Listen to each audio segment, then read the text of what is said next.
Foi bênção. E o pastor Insano esteve com a gente ano passado, no acampamento. Quem estava no acampamento de jovens? Então tem jovem aqui que foi marcado naquele acampamento de setembro. Foi um acampa jovem turbinado, mas ele disse que o melhor está por vir ainda, não é isso? Vai ter acampa esse ano? É porção dobrada, né? Porção dobrada. Não dispensa a apresentação. A igreja é sua, meu amigo, o Senhor te abençoe. Vamos estender a mão para cá? Senhor Deus, está aqui teu servo, homem cheio do teu Espírito Santo, homem de Deus, homem santo, homem abençoado. Pai, te peço que o Senhor use a vida dele, que as palavras que sairão desse altar, Senhor, elas, Pai, na nossa vida, elas sejam como a boa semente que o semeador saiu a semear. E que aqui os corações sejam, Pai, no nome de Jesus, corações férteis, onde essas sementes venham brotar, elas venham crescer a 30, 60 e a 100 por um e venham dar fruto em abundância. No nome de Jesus. Amém. Amém? Glória a Deus, eu já me sinto em casa. Bruno é um amigo de muitos anos, esse pastorzão tão querido, que nos inspira tanto, que a gente tem conversas tão produtivas e sempre que eu venho aqui, eu cresço um pouquinho mais. Não no tamanho, né, porque não precisa mais, mas na nossa vida espiritual, e é uma bênção. Meu amor está agora ministrando em um outro local, né? E eu estou aqui com a minha princesa, minha filha, que está ali. Ela já está de um tamanho que o pessoal que não conhece a mãe acha que ela é minha namorada, né? A gente viajou para ministrar, inclusive numa metodista wesleyana, e ela foi comigo, foi só eu e ela. E lá é uma cidade turística, né? Em Minas Gerais. E aí a gente estava lá dando uma volta e o pessoal vinha oferecer os passeios turísticos, né? Olha, o casal não quer fazer um passeio. E ela ficou se sentindo a mais velha e eu fiquei me sentindo mais novo, né? Então é uma bênção aquilo que Deus tem feito nas nossas vidas. Eu louvo muito a Deus pelo privilégio de servir ao Senhor em família, de estarmos juntos aí, fazendo aquilo que Deus nos chamou a fazer. Amém? Ontem nós estivemos juntos aqui. Quem estava aqui ontem? Ontem eu falei aqui, ó, galera aí, né? Ontem eu falei aqui sobre o parasita, né, o hóspede maldito. Acredito que essa mensagem também está lá disponível no YouTube, né, de vocês. E é uma bênção, tem sido uma bênção compartilhar das verdades do reino de Deus. Eu gosto sempre de dar um tema diferente, né, que chama a atenção, assim, um pouco, gera um pouco de curiosidade, talvez, e que te ajuda, inclusive, a não se esquecer da mensagem pregada. Então, nessa noite, o tema dessa mensagem é na força do ódio. Você pode dizer para alguém perto de você assim, ó, na força do ódio. Esse é o tema da mensagem de hoje, né? Na força do ódio. Qual é o tema da mensagem? Já viu quando aquela pessoa está lá e ela vai para a academia, né? E ela posta, hoje eu vim aqui na força do ódio, né? Não queria vir não, mas vim. E às vezes nós precisamos desse ódio, não do ódio de pessoas, mas do ódio de uma situação, do ódio de uma circunstância que nos faça nos mover. Então eu queria que você empurrasse aí carinhosamente a pessoa que está do seu lado e diga para ela assim, ó, se mova. Fala para ela assim, ó, nem que seja na força do ódio. Pergunta para ela assim, ó, o que te incomoda? O que nos incomoda, irmão, tem que nos tirar da acomodação. A incomodação é o contrário da acomodação. Às vezes nós estamos acomodados, nós nos acostumamos com algo ruim. Sabe, nós temos a incrível capacidade de nos acostumarmos com algo ruim. Já viu quando a pessoa se acostuma com um mau cheiro? Já chegou num lugar onde tem um mau cheiro e você fala assim, você está sentindo esse cheiro? E a pessoa está ali há muito tempo, ela diz, não. Por quê? Porque ela se acostumou. Lá em Brasília tem um local, e aqui provavelmente deve ter locais assim, normalmente a maioria dos lugares tem algum local assim especificamente, que fica próximo daquelas áreas de tratamento de esgoto. E tem esse local e o cheiro é muito forte. E tem uma universidade lá nesses arredores. E um dia eu perguntei para alguém que estava ali constantemente, eu falei, como é que as pessoas conseguem estudar aqui com esse mau cheiro? E a pessoa disse assim, pastor, você acredita que a gente se acostumou? A gente não percebe. Então nós precisamos tomar muito cuidado, para que aquilo que nos incomoda não nos deixe acomodado, mas realmente nos incomode, ao ponto de você odiar tanto uma circunstância que você diga assim, eu preciso fazer algo para mudar isso. Você está aqui? Amém? Eu já comecei a pregar, amém ou não?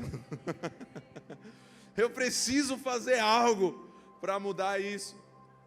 Em 2018, eu estava alguns 12 ou 13 ou 14 quilos a mais do que eu estou aqui hoje. E eu me lembro que eu fiz uma viagem para pregar, eu tinha ido para Juazeiro do Norte, e eu fui pregar lá nessa cidade, e eu comi muito naquela viagem, e eu comi muito, e a comida muito boa, e a sobremesa muito boa, e a segunda sobremesa muito boa, e a terceira sobremesa muito boa.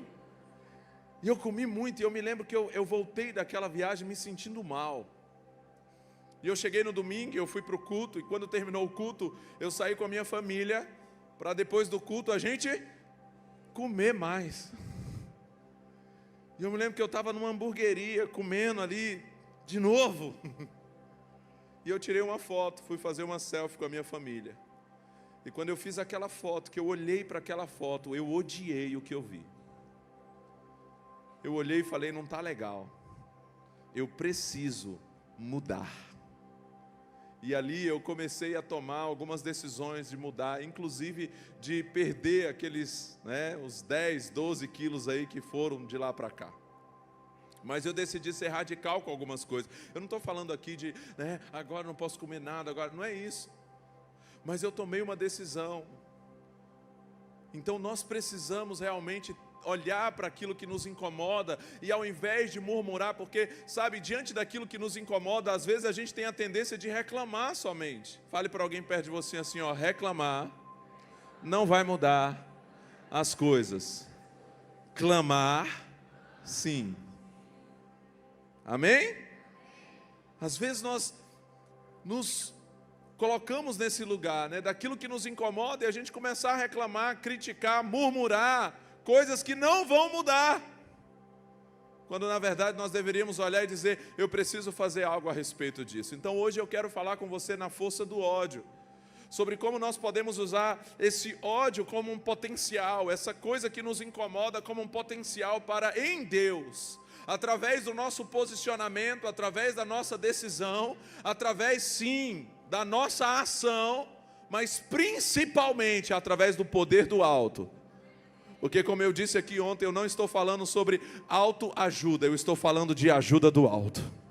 Eu estou falando sobre você em Deus mudar situações que podem, na sua vida, estar te incomodando.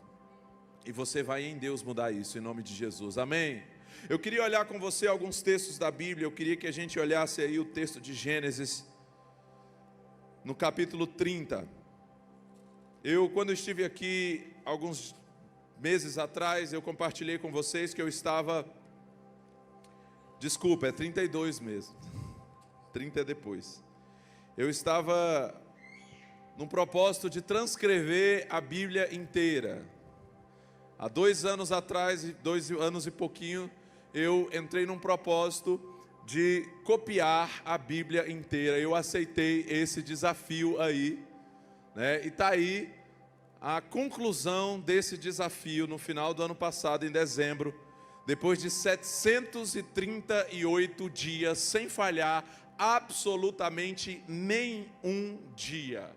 Cerca de 1h30 todos os dias, durante 738 dias. Foram 5.610 páginas escritas à mão.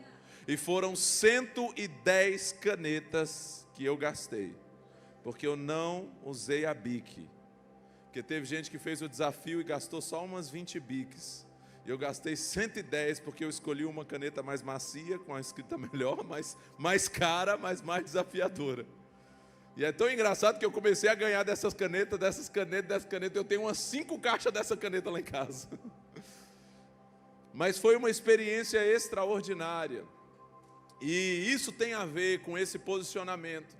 Quando eu mostro isso, eu mostro a título de inspiração, para que você entenda que quando você decide que você vai fazer algo na sua vida, você pode, em Deus, se posicionar e dizer: eu aceito o desafio, sabe, eu vou perseverar, eu vou continuar.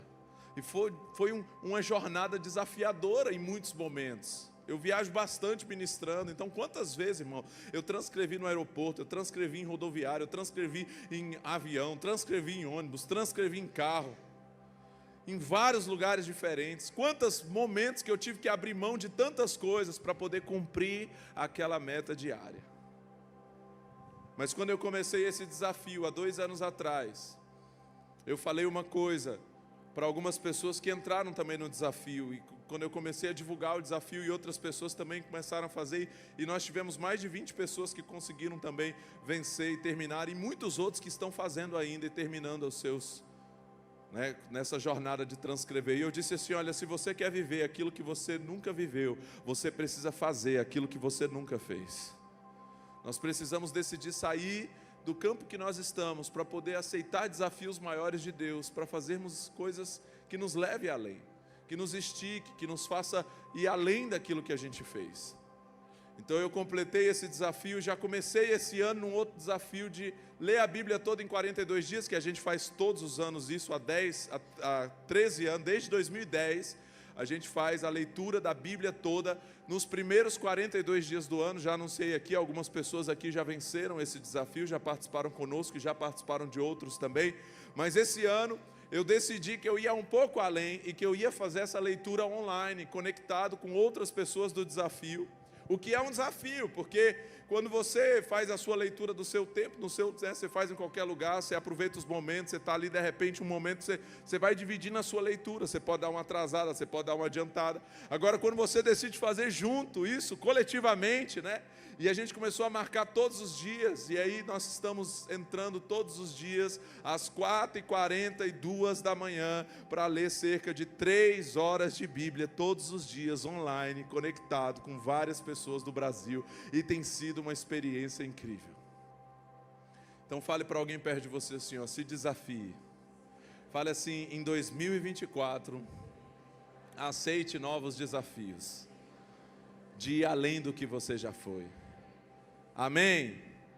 E sabe, isso tem a ver com esse entendimento que eu quero trazer para você hoje, de na força do ódio, entender que nós podemos fazer algo para nos esticarmos, sabe, para irmos além daquilo que a gente já foi. E aqui no texto de Gênesis, no capítulo 32, eu quero começar com esse texto com você.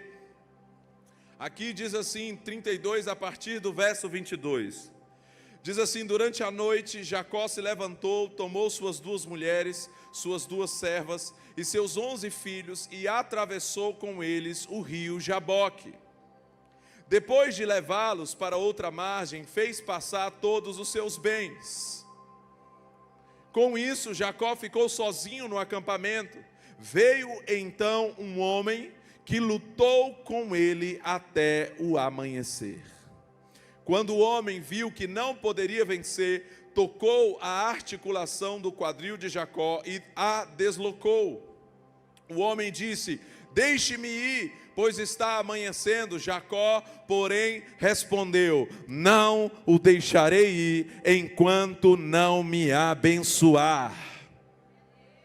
Continua, por favor, 27. Qual é o seu nome? Perguntou o homem. Jacó, respondeu ele. O homem disse: seu nome não será mais Jacó, de agora em diante você se chamará Israel, pois lutou com Deus e com os homens e venceu. Sabe, nós temos um episódio aqui que é conhecido como um episódio do encontro com Deus de Jacó. Sim ou não? Esse lugar ficou chamado como Peniel, ficou marcado como Peniel. O local onde Jacó ali teve um encontro com Deus. Aqui o texto mostra como um homem, e nós entendemos e é entendido dentro da teologia, acredita-se que isso foi provavelmente uma teofania, uma manifestação de Deus ali, uma manifestação do Senhor através de um anjo ou do próprio Deus aparecendo de alguma forma, mas o que nós entendemos é que ele teve uma experiência sobrenatural. Ele estava diante de uma oportunidade, onde ele entendeu que aquele era o momento para que a sua vida fosse mudada. Quem era Jacó até aqui? Jacó era aquele que nasceu agarrado no calcanhar do irmão, recebeu como sentença um nome que significa aquele que agarra, aquele que toma. Foi aquele que enganou depois, que fez meio que ali uma forma de conquistar a primogenitura do irmão. Depois ele vai lá e engana o pai para receber a bênção do irmão. Nós conhecemos a história de Jacó, sim ou não? Aí ele sai fugido de casa, porque o irmão queria matá-lo. Aí ele vai lá para a casa de Labão, chega lá, ele trabalha 7 anos por Raquel, é enganado pelo sogro, recebe a outra filha. Aí ele tem que trabalhar mais 7 anos, depois ele trabalha mais alguns anos pelo seu rebanho, ele tem problemas com seu sogro também, e aí mais uma vez ele sai fugido. E aí agora ele sai ali, e aí ele está prestes a se encontrar com o irmão, naquela expectativa de saber que o irmão é aquele que queria matá-lo. Como vai ser esse reencontro com o irmão? E aí ele tem uma oportunidade, e ele diz: esse é o momento em que a minha sorte vai ser mudada. E ali naquela oportunidade ele fala: eu não vou deixar que essa bênção passe de mim, eu preciso que a minha sorte seja mudada. Você não vai enquanto não me abençoar. E eu não sei aqui, mas lá em Brasília a gente já cantou, antigamente. Jacó segurou o anjo. Acho que aqui também, né? Jacó segurou o anjo, agarrou o anjo e não deixou subir. E o anjo lhe perguntou. Jacó lhe respondeu. Vocês conhecem, né? Ele se viu diante de uma oportunidade. Ei, eu preciso que a minha sorte seja mudada. Sabe, Jacó estava incomodado com todas aquelas situações da sua vida, e ele falou: ei, eu quero que Deus mude a minha história, eu quero que Deus mude a minha sorte. E ali, aquela manifestação de Deus ali, aquela experiência, foi o momento em que aquele anjo talvez disse para ele assim: olha, qual é o seu nome? Jacó. Ele diz: você não se chamará mais Jacó, a partir de agora você vai se chamar Israel. O que significa mudar o nome dele? Significa: eu estou mudando a sentença sobre a sua vida, eu estou mudando a tua sorte. Ei, eu vim aqui dizer para você: se posicione em Deus com aquilo que te incomoda e vá diante do Senhor até que Ele mude a tua sorte, até que Ele mude a tua sentença. Você vai se posicionar. Eu não saio daqui desse lugar enquanto o Senhor não me abençoar.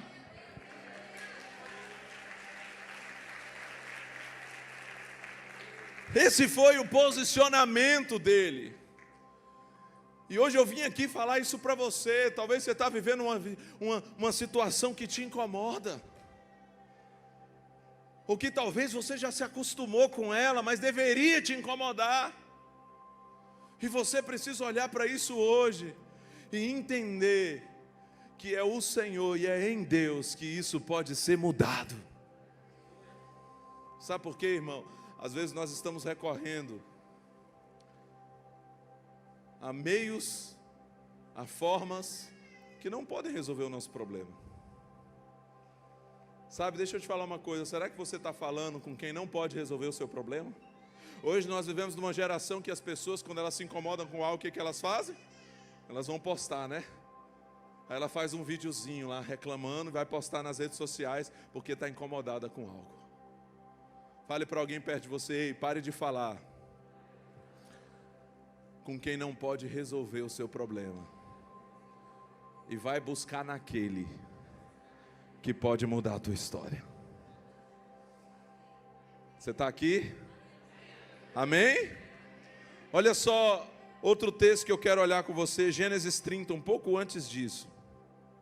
Gênesis 30, nos versos 1 e 2. O texto diz assim, ó: quando Raquel viu que não dava filhos a Jacó, teve o quê? Inveja da irmã. E implorou a Jacó: dá-me filhos, ou morrerei. Presta atenção aqui, Raquel tinha uma situação que a incomodava. Qual era a situação que incomodava ela? Ela não podia gerar filhos. Se isso já é um desafio para um casal hoje, imagine isso dentro daquela cultura, onde para a mulher era a pior coisa que poderia acontecer com a mulher, ela era não poder dar filhos ao seu marido.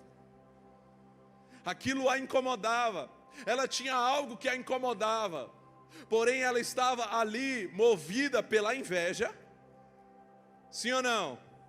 E ela estava falando com quem não podia resolver o problema. Ela foi falar para o marido: ei, dá-me filhos ou eu morrerei. Olha a resposta do marido para ela. Jacó se enfureceu com Raquel. Por acaso sou Deus? Perguntou ele. Foi ele que não permitiu que você tivesse filhos. Sabe quantas vezes nós estamos reclamando para a pessoa que não pode resolver o nosso problema? Ei, esposa, não adianta reclamar para o teu marido. Aí tem uns maridos que falam: ah, mas fala a Deus. Ei, marido, também não adianta reclamar com a tua esposa. Às vezes a gente está reclamando com a pessoa errada, irmão. Às vezes a gente está indo tentar resolver os nossos problemas, e isso é muito perigoso, sabe por quê? Porque existe dentro da psicologia o entendimento da catarse, a necessidade de você falar sobre aquilo que te incomoda, porque isso te traz uma paz interior, sim ou não? E isso é muito perigoso, sabe por quê? Porque às vezes você reclama com alguém que não pode resolver o problema, se sente aliviado, só que isso não mudou o seu problema, só fez você se sentir bem. E por isso que nós precisamos, na força do ódio, ir para aquele que pode resolver as nossas causas. Sabe, algo aconteceu na vida de Raquel. O texto diz que ela entregou sua serva e ela teve filhos com Jacó através da sua serva. E que se passaram alguns anos. E eu quero que você olhe comigo o verso 22 desse mesmo capítulo. Entre o verso 1 e o verso 22 existem anos. Se você for ler o capítulo todo, você vai ver que ali teve todos aqueles filhos. Nasceram 10 filhos a Jacó. Foram anos, num período de anos, do verso 1 até o verso 22. Mas olha só o que o verso 22 disse. Gênesis 30, 22 diz assim, ó. Olha lá comigo nesse texto. Então Deus se lembrou, fala comigo, então Deus se lembrou de Raquel, e em resposta às suas orações, permitiu que ela se tornasse fértil. Sabe, em algum momento a chave virou na vida de Raquel.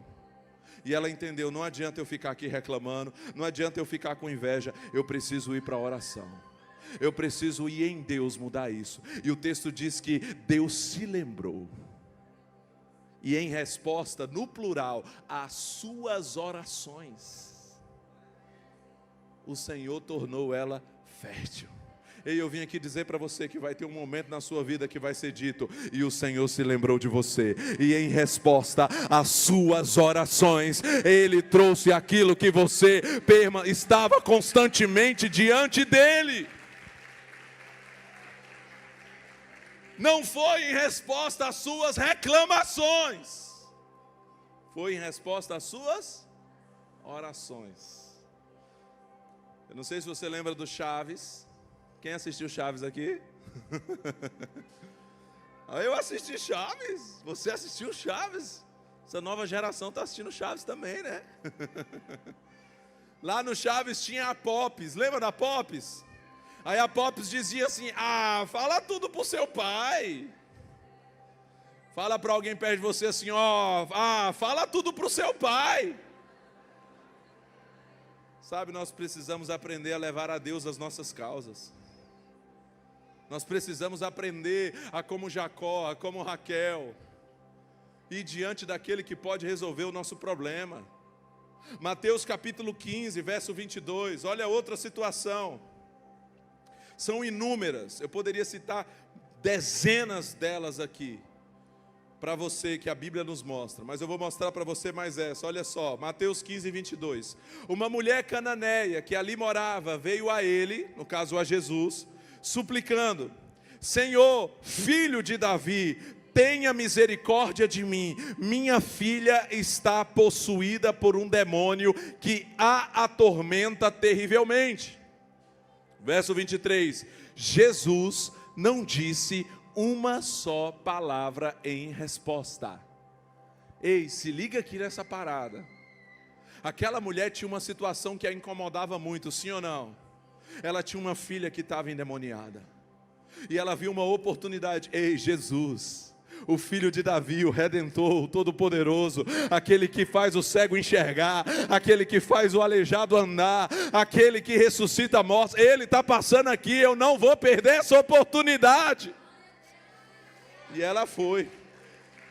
E ela foi a Jesus, e ela foi clamar a Jesus, e ela foi buscar em Jesus. Só que o texto diz que Jesus não respondeu. Irmãos, Jesus ouviu o áudio da irmã e não respondeu. Jesus visualizou a mensagem e não respondeu. Jesus. Entendeu? Às vezes eu fui pregar num lugar e falei disso, o lugar falou: rapaz, teve uma pessoa que saiu daqui da igreja porque mandou uma mensagem para o pastor e o pastor não respondeu. Mas você acha que o fato de Jesus não tê-la respondido num primeiro momento fez com que ela desistisse? Então os discípulos insistiram com ele: mande-a embora, ela não para de gritar atrás de nós. Os discípulos não disseram assim: Jesus, resolve o problema da mulher. Não, ele falou: manda ela embora, porque ela está importunando. Ei, deixa eu te falar uma coisa, você está importunando? Aquela mulher estava ali, gritando, porque ela tinha algo que a incomodava. Ela queria muito que a sua situação fosse resolvida. Aí o texto continua dizendo assim, verso 24. Jesus disse à mulher: fui enviado para ajudar apenas as ovelhas perdidas do povo de Israel. Em outra palavra, ele está dizendo: olha, você é cananeia, Cirofenícia, eu não sou para você. Lembra João lá no capítulo 1? Quando ele fala: veio para o que era seus, mas ele veio para os judeus. Falou: não vim para você. Eu não estou aqui para cananeus, né? Mas isso também não fez com que aquela mulher desistisse. Aquela mulher então responde, verso 25. A mulher, porém, aproximou-se, ajoelhou-se diante dele e implorou mais uma vez. Fala comigo assim: mais uma vez. Fale para alguém perto de você assim, ei, mais uma vez. Diga para ele assim: ei, clame mais uma vez. Ei, se ajoelhe mais uma vez. Ei, ore mais uma vez. Ei, jejua mais uma vez. Mais uma vez. Mais uma vez. Mais uma vez. Senhor, ajuda-me.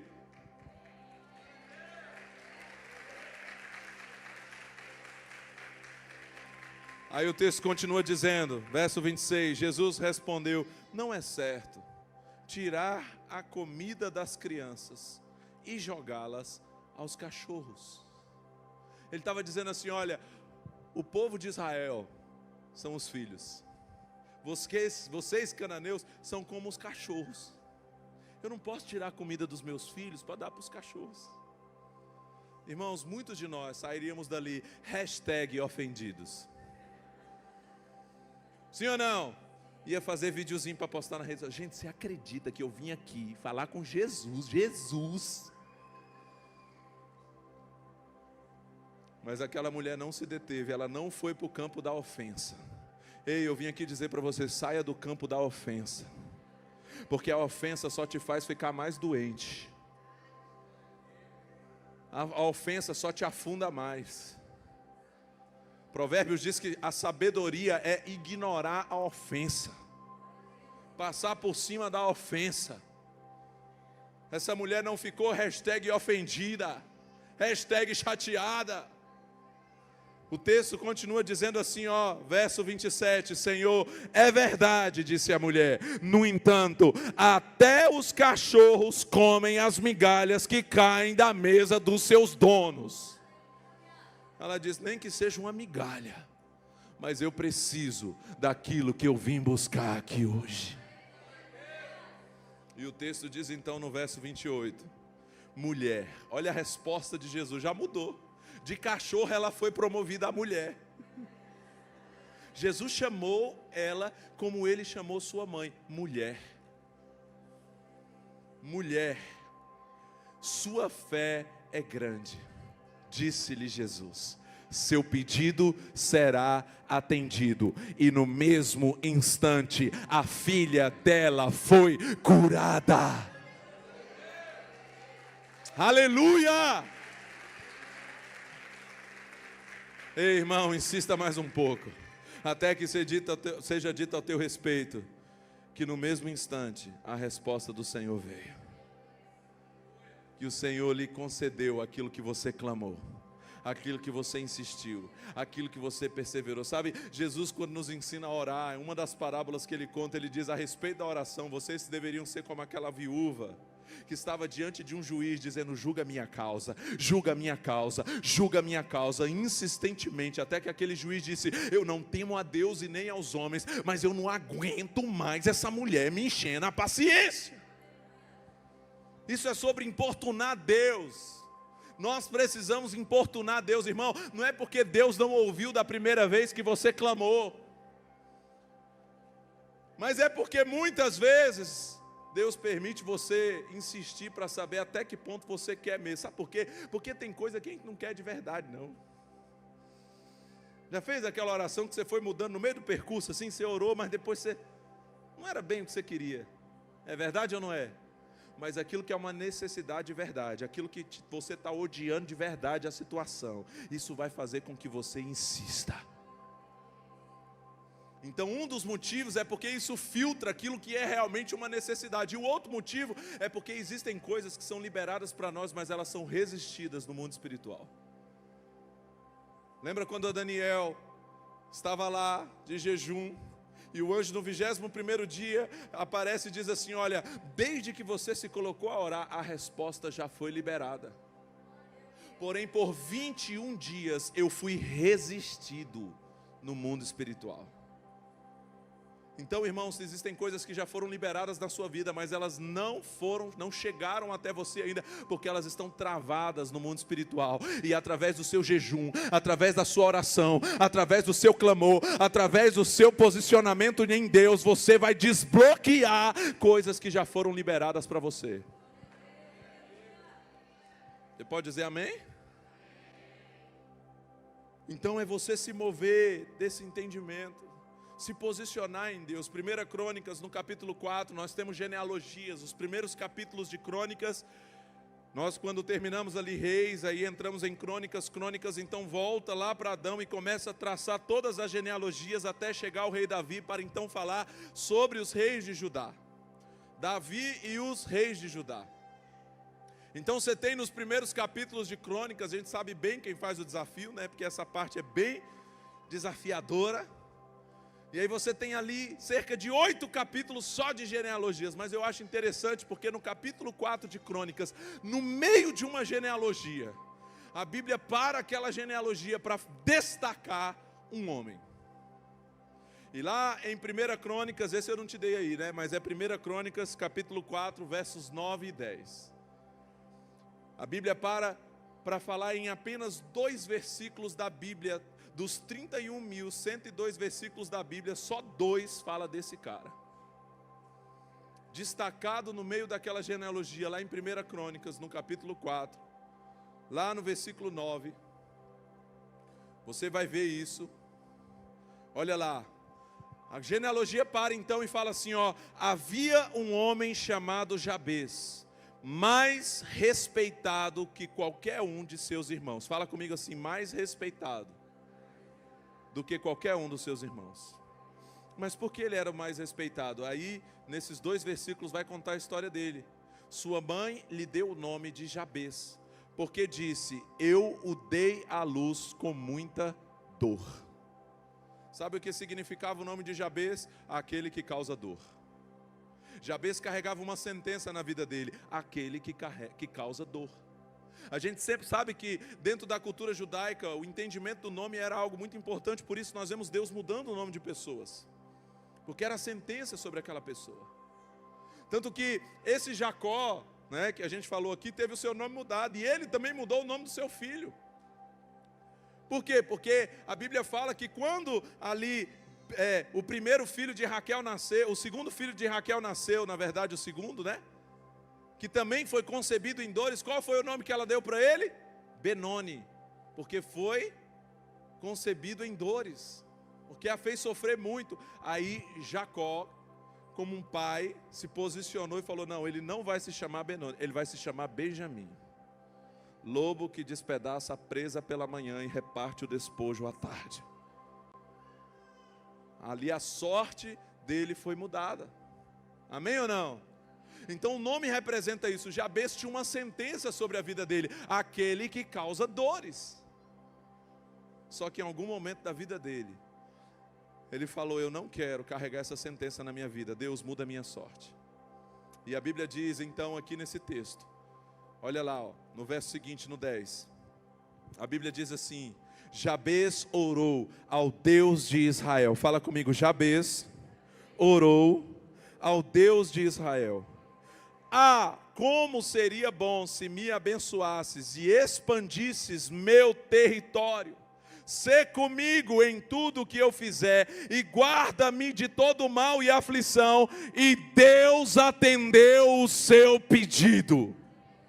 Sabe por que o texto começa dizendo que ele foi o mais ilustre dos seus irmãos? Porque Deus expandiu os seus territórios. Porque Deus mudou a sua sorte. Porque Deus mudou a sua história, porque Ele se posicionou. Eu vim aqui dizer para você, não importa qual era a sentença que você carregava até agora. Talvez você entrou aqui numa sentença. Talvez você entrou aqui com decretos que foram liberados sobre você. Sabe, de falência, de divórcio, de nunca prosperar, de nunca crescer, de nunca romper, de viver adoecendo, de começar as coisas e não terminar, de não romper, de não crescer. Mas eu quero dizer para você que você pode se posicionar em Deus e dizer, Deus, não importa como foi com as minhas gerações passadas, não importa como foi com os meus familiares, em mim essa história vai ser mudada, em mim essa história vai ser mudada, em mim, Senhor, Deus, expande o meu território, muda a minha sorte, muda o decreto sobre a minha vida.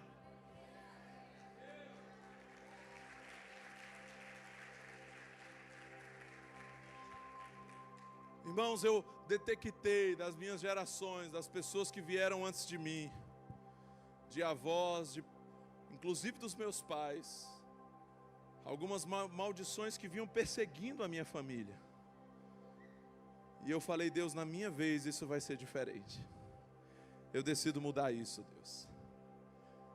Uma dessas coisas era da inconstância. Eu sempre vi os meus familiares começando as coisas e não terminando. Eu sempre vi o meu pai se empolgando com algo e daqui a pouco já não fazia mais aquilo. E nunca levando nada adiante.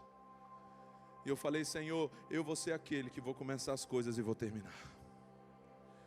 Eu vou ser aquele que vou ser conhecido, Deus, pela disciplina, pela diligência, pela constância. Eu estava aqui em Manaus, pregando esses dias aqui, esse final de semana. E quando eu terminei de pregar, uma pessoa veio até mim. E ela falou assim, pastor, eu quero entregar uma oferta na sua vida, porque Deus me falou que você tem uma unção de constância, de disciplina. E eu preciso disso na minha vida. Sabe, eu sei que não é só uma questão de unção, é uma questão de decisão, amém ou não? Por quê? Porque em algum momento eu falei, Deus, eu não quero ser esse que começa as coisas e não termina. Eu quero continuar, eu quero prosseguir. Quando eu falo para você sobre essa cópia da Bíblia toda, em 738 dias, o desafio era 742, eu terminei 4 dias antes do prazo que a gente estabeleceu. E eu falei, Deus, eu quero continuar, eu quero completar isso aqui. Eu quero dizer uma coisa para você, irmão, tinha dia que eu não queria escrever.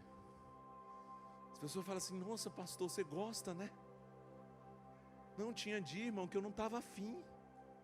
Mas eu falo sempre isso, diligência, irmão, é você fazer quando você tem vontade e também quando você não tem. Sabe, as crianças, elas são movidas pelos sentimentos, elas fazem só o que elas querem, têm vontade, sim ou não?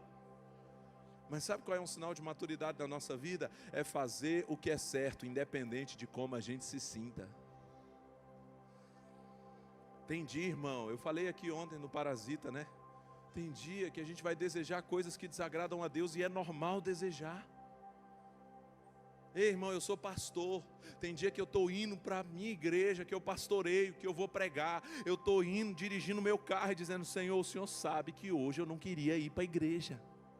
Hoje eu queria ir para o cinema. Mas eu não faço o que eu quero, eu faço o que é certo. Amém ou não?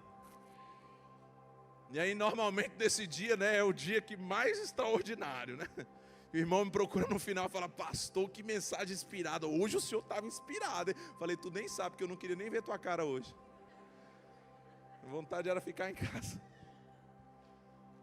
Fale para alguém perto de você assim: olha, não é sobre fazer só o que você tem vontade de fazer. Fala para ele: é fazer aquilo que é o melhor a ser feito. Isso é sobre permanecer. Isso é sobre perseverar. Isso é sobre negar-se a si mesmo muitas vezes. Né? Eu conto o testemunho da Edmeia Williams, uma missionária, uma velhinha insana. Meu amor fala que ela é a velhinha insana, né? Ela falou aqui? Não. Não. Ela faz um trabalho no morro lá no Rio de Janeiro, na favela, na comunidade. E ela contou que um dia, né, uma jovem procurou ela na igreja. Falou para ela assim: missionária, o que eu posso fazer se a minha vontade é ficar com meninas? Uma menina falando para ela: o que eu posso fazer se a minha vontade é ficar com meninas? E ela virou para aquela menina e disse assim: minha jovem, me diga uma coisa, o que eu posso fazer se a minha vontade agora é arrebentar a tua cara? Então não é sobre fazer só o que você tem vontade.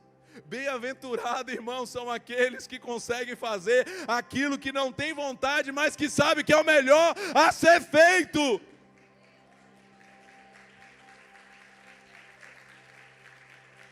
E mal-aventurado é aquele que faz só o que quer. Porque Jeremias 17:9 diz que o coração é o quê? Enganoso, desesperadamente corrupto. E na NVI diz que o seu mal é incurável. Então, se você anda pelo coração, irmão, você vai se dar mal. Porque o coração é assim, já cantou lá a Bela e a Fera, né? Sentimentos são fáceis de mudar. É assim ou não é? Uma hora você ama, outra hora odeia. Irmãos, lá em Ziclag, Davi está lá com seu exército, ele acabou de voltar. Os caras estão com ele, são os valentes de Davi. Quando ele chega, está tudo saqueado. A Bíblia diz que esses mesmos valentes que estavam com ele agora querem apedrejá-lo. É desse jeito. Paulo chega na ilha de Malta lá, quando ele chega lá, né, ele está ali, e aí ele vai mexer no fogo lá, uma víbora morde ele. Lembra desse texto? O povo fala: esse cara deve ser amaldiçoado. Esse cara escapou do mar, mas agora tem uma cobra querendo matar ele. Com certeza tem uma maldição na vida dele. Só que aí eles veem que nada aconteceu com Paulo. Daqui a pouco eles começam a dizer: não, ele deve ser um Deus. Irmão, é de maldita a Deus e rapidinho. As pessoas são assim, sim ou não? Então nós não podemos andar por sentimentos, irmãos. Nós precisamos andar por princípios, por valores eternos, que a palavra de Deus está revelando para nós. Você pode dizer para alguém perto de você assim: ó, seja guiado, não pelo seu coração, mas pela palavra. E hoje na palavra eu estou mostrando para você que muitas sentenças podem ser mudadas quando você se posiciona em Deus. Quando você se posiciona em Deus. Coloca para mim, por favor, outro texto que eu não tinha dito para vocês. Amós capítulo 7, a partir do verso 1. Eu estou mostrando para você alguns exemplos aqui para a gente orar nessa noite, para que você tome decisões, porque você precisa tomar uma decisão nessa noite aqui. Eu não vim trazer informação para você, eu vim aqui em nome de Jesus, para que o Senhor traga transformação para a sua vida. Não é só informação de, que legal a palavra, aprendi. Não, não é só sobre isso. É você sair daqui posicionado, decidido. Eu vou fazer aquilo que eu nunca fiz. Eu vou me posicionar para mudar aquilo que está me incomodando. Eu quero sair desse lugar e eu quero ir para um outro lugar em Deus. E eu preciso me posicionar para isso. O texto de Amós diz assim, foi isso que o Senhor soberano me mostrou numa visão. Ele se preparava para enviar sobre a terra um exército de gafanhotos. Isso foi depois que a porção do rei havia sido colhida dos campos, quando brotava a colheita principal. Em minha visão, os gafanhotos comeram todas as plantas da terra. Então Deus mostrou para Amós, olha, eu estou mandando gafanhoto para devastar tudo. Deus mostrou para Amós o que ele ia fazer. Só que a Bíblia diz assim, então eu disse, Senhor soberano, perdoa-nos, do contrário, não sobreviveríamos, pois Israel é muito pequeno. Olha o texto seguinte, que insano isso aqui. Então o Senhor voltou atrás e disse, o que você viu não acontecerá. Não, você está entendendo o que aconteceu aqui? Existiu uma sentença de destruição, mas o posicionamento de Amós fez Deus voltar atrás de uma sentença e dizer, o que você viu não vai acontecer. Aí, para ser mais insano ainda, porção dobrada, o texto continua dizendo, continua lá, foi isso que o Senhor soberano me mostrou em outra visão. Ele se preparava para castigar seu povo com um grande fogo. O fogo havia consumido as profundezas do mar e devorava toda a terra. Verso 5. Então eu disse, Senhor soberano, imploro-te que pares. Do contrário, não sobreviveremos, pois Israel é muito pequeno. Verso 6. Então o Senhor soberano voltou atrás e disse, isso também não acontecerá. Uma sentença que foi mudada. Fale para alguém perto de você, o seu posicionamento em Deus muda sentenças, muda decretos. Sabe, o poder do nosso clamor, irmão, o poder da nossa oração, o poder da nossa perseverança diante de Deus, o poder de nós estarmos diante do Senhor, apresentando a eles as nossas causas, aquilo que nos incomoda, seja na nossa vida ou seja ao nosso redor. Aqui no caso de Amós era a respeito do povo ao seu redor. Ele se posicionou e Deus mudou aquela sentença por causa do posicionamento dele. E Amós nem era profeta, porque ele diz depois assim, eu nem sou profeta, eu só sou um boiadeiro, que estava aqui cuidando, um roceiro, e o Senhor me chamou para profetizar. Isso fala de pessoas comuns como eu e você, que em Deus podemos mudar as coisas. Sabe, o que está fazendo você, o que está te incomodando, o que você odeia hoje na sua vida, ao seu redor, que você precisa ir, como Jacó, como Raquel, como aquela mulher cananeia, como Amós, sabe, como outros que eu não citei aqui, Esther, que foi lá fazer 3 dias de jejum para poder mudar uma sentença, um decreto de morte sobre o seu povo, como Neemias, que quando viu que estava tudo devastado, ele foi lá jejuar e dizer, eu quero a reconstrução. Quantas pessoas como Daniel, que ficou 21 dias ali naquele jejum. Hoje eu vim aqui dizer para você, se posicione para ver a sentença sendo mudada. Sabe, hoje é dia de você decidir se posicionar em Deus. De olhar e dizer, eu vou fazer o jejum que eu nunca fiz. Eu vou clamar como eu nunca clamei. Sabe, eu vou orar como eu nunca orei. Eu vou entrar num propósito com Deus até que Deus mude a minha sorte. Irmão, um dia eu falei, Senhor, em nome de Jesus, eu não aceito mais ser um pastor quebrado, endividado, devendo os outros, às vezes da igreja. Falei, Senhor, Deus, eu não aguento mais ser um pastor que quando a vista blitz tem que ficar orando em línguas com mais intensidade, para que em nome de Jesus o cara da blitz não me pare, me pegue com um documento vencido e o pastor não vai poder chegar no culto porque foi parado na blitz e ficou. Essa era a minha realidade. que eu vinha vivendo das minhas gerações. Eu falei, Deus, isso vai mudar na minha vida. E eu fui para um propósito com Deus, eu fui para um clamor, eu entrei num propósito com o Senhor. Eu falei, Deus, muda a minha vida financeira. E tem gente que fala, pastor, mas eu vou jejuar pela minha vida financeira. Não, pastor, eu só posso jejuar por coisas espirituais. Ei, a sua vida financeira é espiritual, meu irmão. O dinheiro é espiritual. Tem casamento sendo destruído por causa de dinheiro. Tem pessoas que estão se matando por causa de dinheiro, por causa de dívidas. Então isso é totalmente espiritual. Você que é empresário, a sua empresa é uma extensão do seu ministério, é um chamado, é espiritual. Um dia eu fiquei hospedado na casa de um casal de empresários e eles estavam ali se sentindo culpados. Poxa, pastor, a gente queria tanto poder estar mais na obra de Deus, a gente não consegue fazer a obra de Deus porque a gente é empresário e o nosso ritmo aqui nessa empresa, né? E eu vi eles cheios de culpa ali. Eu falei, ei, quem disse que essa empresa que você está cuidando não é a obra de Deus? Falei, entenda que você como empresário vai tocar pessoas que eu como pastor não vou tocar. Você vai acessar pessoas e vai poder transformar a vida de pessoas, vai poder empregar pessoas e vai poder acessar pessoas que eu não consigo. Então pare de achar que isso é algo que, sabe, como se fosse a parte da minha vida que Deus não está. Não, isso é totalmente espiritual. Então eu preciso clamar por isso, eu preciso jejuar por isso, eu preciso fazer um propósito por isso.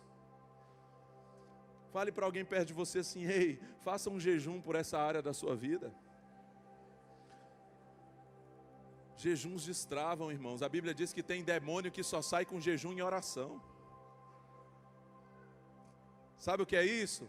Não é só demônio na vida dos outros, não. A gente acha que é na vida dos outros, né? Tem demônio que se eu for orar pela pessoa, ela só vai sair se eu estiver em jejum. Não é isso, irmão. Tem resistências espirituais nas nossas vidas que nós só rompemos com jejum e oração. Aí quando você vai por um propósito, você fala, eu vou mudar isso aqui na oração. Eu vou vencer isso aqui na força, no poder do Senhor. Porque eu como ser humano, nas minhas armas carnais, eu não posso vencer. Mas com as minhas armas espirituais, que são poderosas em Deus para destruir fortalezas, eu vou vencer. E quais são as armas espirituais? É a oração, é o jejum, é a semeadura, a oferta intencional com propósito. Sabe, é o seu cântico, é o seu louvor, é a sua palavra profética. Olhe para a Bíblia e você vai ver quantas guerras foram vencidas, quantas batalhas foram vencidas através dessas armas espirituais. Então nós precisamos fazer uso dessas armas espirituais para mudar a situação que incomoda na nossa vida. Eu contei aqui o testemunho, quero completar com isso, se o Ministério de Louvor já puder vir aqui me ajudar. Essa é uma noite de posicionamento. O meu desejo é que você não saia daqui dizendo, uau, que palavra. Mas que você saia daqui dizendo, a partir de hoje eu vou fazer um jejum que eu nunca fiz. A partir de hoje eu vou entrar num propósito de oração até ver essa situação ser mudada na minha vida. Eu vou me colocar nesse lugar até ver isso ser resolvido. Eu vou clamar, eu vou buscar. Eu vou chorar diante de Deus, eu vou dobrar meu joelho, eu vou, sabe, eu vou fazer aquilo que eu nunca fiz para viver aquilo que eu nunca vivi. Que você saia daqui hoje posicionado sobre isso. Eu não sei se eu contei aqui em uma das oportunidades que nós tivemos recentemente de estarmos juntos, mas eu tive uma experiência com meu pai. Meu pai, ele tinha uma questão do coração, né, doença de Chagas. Mas ele estava bem, estava tudo certo com ele, normal, sendo medicado, tomando um remédio todos os dias. De vez em quando sentia algumas dores, mas estava ali. E numa quinta-feira, no ano passado, eu estava em casa e eu ia vir para Manaus para ministrar. E eu estava em casa na quinta-feira, e eu escutei uma voz, como eu nunca tinha escutado daquela forma. Eu escutei nitidamente assim, eu vou levar o seu pai. E aquilo foi muito forte para mim naquele momento, porque foi muito real aquela forma como eu ouvi aquilo. Eu vou levar o seu pai. E aí eu num primeiro momento não alarmei ninguém, fiquei ali, né, em alerta ali, tentando discernir aquilo. Meu pai estava bem, estava tudo certo. E eu vim para Manaus. Estava aqui em Manaus na sexta-feira, eu aqui em Manaus. Meu filho lá em Brasília, sem eu saber, depois que eu fiquei sabendo disso, ele sonhou com o funeral do meu pai. E eu não sabia disso. Quando foi no sábado, eu acordo de manhã cedo. Quando eu vou olhar no meu celular, tem uma mensagem da minha irmã, dizendo que meu pai lá em Brasília tinha passado mal, ela tinha levado ele para o hospital e ele tinha sido internado às pressas. Porque o médico falou que ele precisava ser internado por causa do coração dele. E naquele momento eu lembrei daquilo que eu tinha ouvido. Eu vou levar o seu pai. Eu falei, meu Deus, será que o Senhor está me avisando que Ele vai levar o meu pai? E ali naquele momento, eu fiz uma oração. Eu falei, Senhor, o rei Ezequias, o profeta Isaías foi até ele e disse, ponha em ordem a sua casa, porque essa doença que você está, você vai morrer, você não vai se recuperar. Mas a tua palavra diz que quando o profeta Isaías saiu, a palavra do Senhor, o rei Ezequias, quando o profeta Isaías saiu, o rei Ezequias virou a sua cabeça para a parede e orou. Ele fez o quê?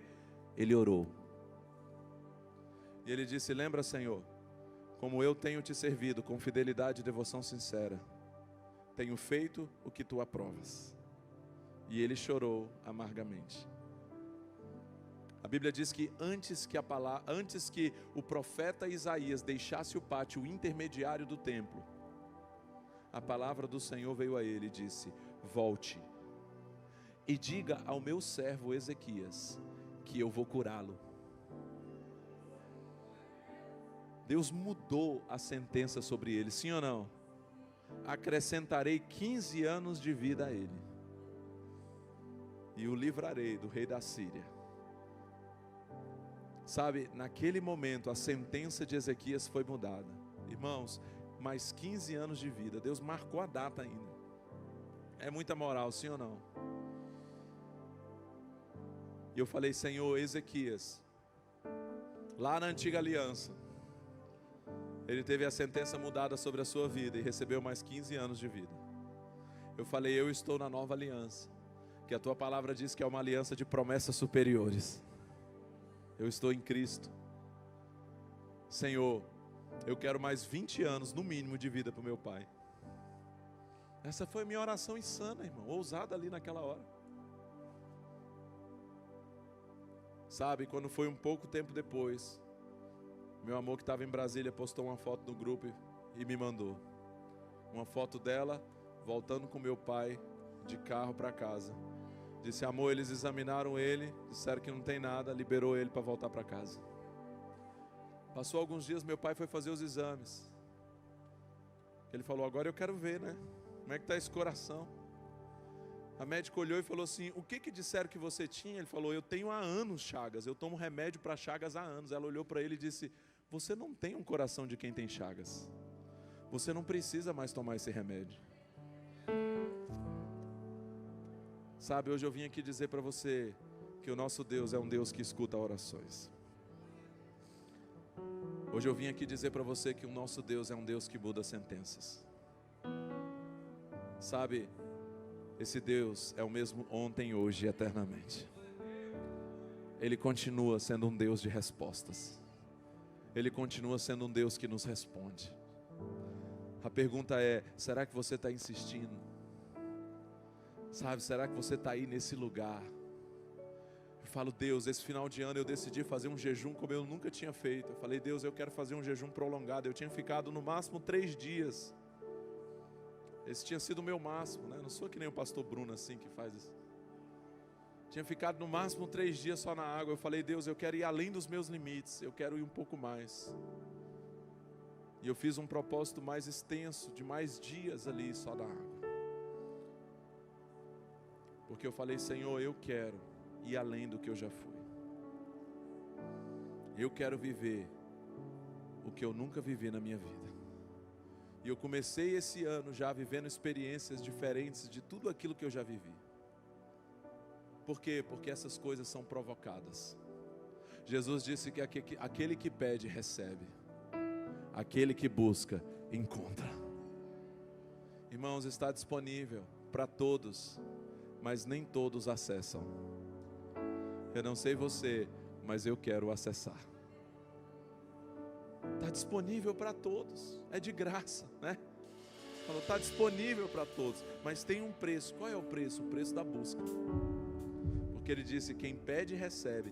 Quem busca, encontra. Bater e abrir-se-vos-á. Isso fala de insistência. Não é só sobre bater, é sobre bater.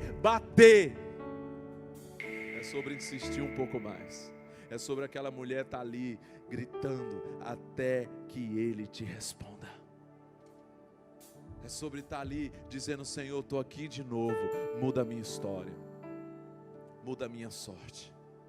Eu não aguento mais viver dessa forma. Eu não aguento mais viver dessa maneira. O Senhor é um Deus que faz e que responde orações. Hoje eu vim aqui desafiar você a se colocar nesse lugar em Deus. Talvez você veio aqui, você já tem sido essa pessoa e Deus me trouxe lá de Brasília só para dizer para você, insista um pouco mais. Ei, continue nesse lugar de clamor, até que você veja a tua sorte mudada. Mas talvez você é essa pessoa que você estava tentando de tantas formas resolver aquilo que só Deus pode resolver. Aquilo que só Deus pode resolver. Ah, pastor, eu tenho uma causa na justiça aqui. Meu irmão, faz um jejum, 3 dias só na água, dizendo, Senhor, libera essa causa na minha vida. Não tem demônio que aguenta, irmão, quando você decide se colocar no lugar do jejum e da oração. As resistências caem por terra. Sabe o que me impactou nesse texto de Jabez aqui, nesses últimos dias, meditando sobre isso? É porque Jabez não aparece em nenhuma genealogia. E aqui dá-se a entender que talvez Jabez nem fosse do povo de Israel. A oração de Jabez foi assim, e Jabez orou ao Deus de Israel. Quando ele fala isso, dá a entender o quê? Que ele nem era do povo de Israel, tanto que ele não está em nenhuma genealogia. Talvez ele era alguém de fora. E sabe o que Deus falou comigo quando eu vi isso agora, nessa última leitura que eu estou fazendo, nessa atual, né? Não a última, a atual. Às vezes tem pessoas lá fora que estão acessando muito mais aquilo que está disponível para a gente.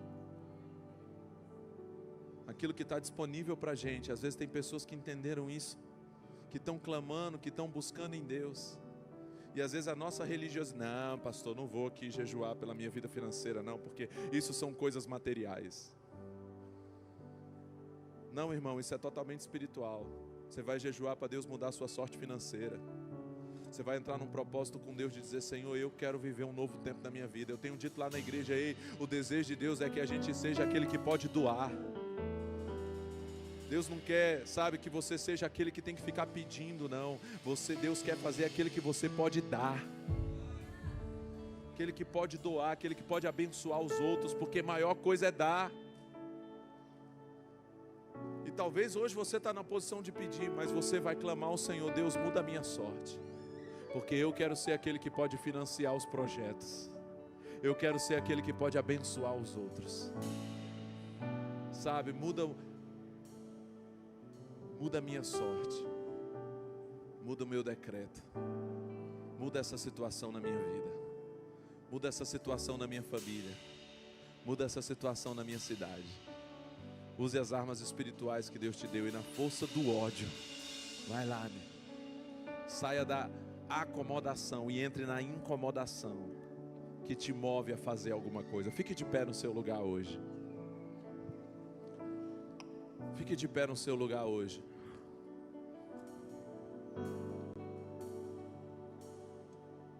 Sabe, hoje, adore o Senhor conosco nesse lugar, mas deixa o seu coração queimar por uma inquietação, sabe? Eu oro nessa hora por um incômodo, uma inquietação dentro de você de dizer: meu Deus, eu vou mudar isso na minha vida. Eu vou me posicionar. Eu vou me posicionar em jejum, em oração, em atitude. Tem coisa que é atitude, irmão. Quando eu comecei falando aqui sobre como eu me incomodei com aquela foto, por eu estar ali comendo daquele jeito, acima do meu peso, eu orei, eu falei: Senhor, me ajuda a emagrecer. E imediatamente o Senhor me lembrou de alguém que poderia me ajudar. E foi alguém que me passou uma dieta, que me acompanhou e que me ajudou. Então é sobre oração, mas também é sobre atitude. É sobre posicionamento. Sabe, esses desafios que eu faço é fruto de uma indignação minha. Eu era, alguns anos atrás, alguém relapso sobre isso. Alguém, irmão, que passava dias sem ler a Bíblia. Líder, pastor. Até que um dia eu me incomodei com isso. Eu decidi me desafiar e desafiar a minha geração. E há muitos anos que eu vivo um propósito na minha vida que está bem aqui no meu braço, mas que está cravado aqui dentro de mim: nenhum dia do ano sem Bíblia. Porque eu me posicionei dessa forma. E eu, que era alguém indisciplinado sobre isso, decidi mudar isso na minha vida. Estou agora na minha 28ª leitura da Bíblia toda. Não falo aqui para me gabar, porque eu estou longe de alcançar o George Miller, que é pelo menos que eu quero chegar perto, que leu a Bíblia toda 200 vezes ao longo da vida dele. E quando perguntaram para ele o que ele gostaria de fazer se ele tivesse mais tempo de vida, ele disse: eu gostaria de ler mais a Bíblia. Então falta pelo menos 172 para eu chegar no George Miller. Mas isso é porque eu decidi mudar isso na minha vida. Eu era alguém que lia 3 livros no ano, irmão, no máximo, média do brasileiro. Mas em algum momento eu me incomodei com isso. Eu falei: eu preciso mudar isso na minha vida. Eu lancei um desafio e de lá para cá foram mais de 500 livros lidos, de 10 anos para cá. Sabe por quê? Porque eu decidi, ao invés de ficar no campo do só desejar. Provérbios fala que o preguiçoso morre de tanto desejar. Sabe o que é isso? É aquela pessoa que olha e fala: eu queria tanto isso. Passa 5 anos: eu queria tanto isso. Pastor, eu queria ler que nem você. Passou 10 anos: eu queria... Não, irmão. É você sair do campo do só desejar e se tornar alguém que vai fazer algo para mudar isso. Dizer: é hoje, não vou nem esperar amanhã não. Né? Porque tem gente que fala: não, deixa para segunda-feira. Início de ano é assim, um monte de gente que faz, né, um monte de voto, um monte de proposta. Esse ano, é assim ou não é? 21º dia do ano, irmão, já tem um monte de gente que já quebrou um monte dos votos que fez. Então não é sobre esperar um dia não, é sobre você se posicionar hoje, dizer: chega! A partir de hoje eu decido viver algo novo na minha vida. A partir de hoje eu decido mudar. A partir de hoje eu decido entrar nesse propósito. Eu decido fazer isso. Eu decido me colocar nesse lugar. Eu decido mudar. Senhor, hoje eu oro pela tua igreja que está aqui reunida, Senhor. Nós somos a tua igreja, Deus, e nós precisamos do Senhor, Deus. Nós não podemos mudar na força do nosso braço, mas existe uma parte que é nossa. A tua palavra diz em Provérbios 21:31 que prepara-se o cavalo para o dia da batalha, mas o Senhor é quem dá a vitória. Preparamos o cavalo para o dia da batalha, mas o Senhor é quem dá a vitória. Esse texto nos mostra, Senhor, que há uma parte que é nossa. Há um posicionamento nosso, há um preparado cavalo que é nosso, mas o Senhor é quem vai dar a vitória. Ajuda-nos, Senhor, a fazer aquilo que cabe a nós fazer. Dá-nos as ferramentas, dá-nos as estratégias, dá-nos, Senhor Deus, os relacionamentos, as pessoas certas, Senhor. Ajuda-nos, Deus, a fazer aquilo que a gente precisa fazer e dá-nos a vitória que só o Senhor pode dar. Muda a nossa sorte, Senhor. Hoje eu oro, Senhor, pela mudança de sentenças aqui, Pai. Senhor, a sentença da falência, a sentença, Senhor, da dívida, a sentença, Senhor, do divórcio, a sentença da infertilidade, a sentença, Senhor Deus, da apatia espiritual, a sentença, Senhor, da inconstância, da indisciplina. Hoje, Senhor, eu oro para que sentenças sejam quebradas. Hoje eu oro, Senhor, para que juntos hoje nós possamos rejeitar e dizer: não precisamos mais carregar esse nome. Pessoas que estão aqui que talvez acreditaram e por tanto tempo aceitaram um decreto sobre a sua vida, uma palavra maldita que foi liberada e que você vem concordando com ela. A Bíblia diz que quando nós concordamos, isso se torna uma realidade. Quantas vezes nós estamos concordando com sentenças malditas para as nossas vidas? Hoje nós queremos quebrar esse acordo. Hoje nós queremos quebrar essa concordância, Senhor.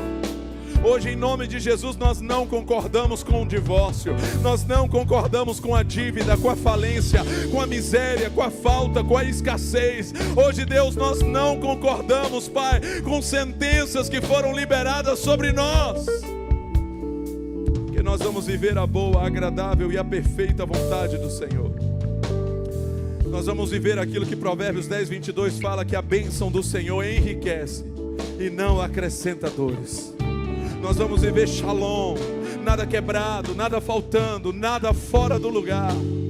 O integral, o inteiro, o puro, o original. Isso é o que o Senhor tem para nós. E hoje nós tomamos posse dessa realidade, Pai.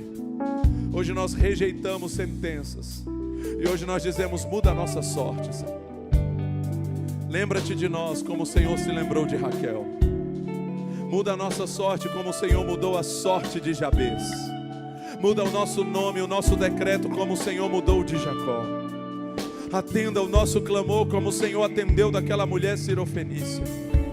Muda, Senhor, a sentença, Senhor, daquilo que nos cerca, Pai, como o Senhor mudou no caso de Amós, como o Senhor mudou no caso de Ezequias, Pai. Sê conosco, como o Senhor foi com cada um deles, porque em Cristo nós somos tão filhos quanto eles. Em Cristo nós temos acesso a todas essas promessas que tem o seu sim e o seu amém para as nossas vidas, e nós as recebemos em nome de Jesus. Se você recebe, adore o Senhor, levante suas mãos nessa hora e adore o nome do Senhor, exalte o nome do Senhor nessa noite, nesse lugar, porque Ele é quem muda a nossa sorte, é Ele que se move ao nosso favor, a Ele toda a glória.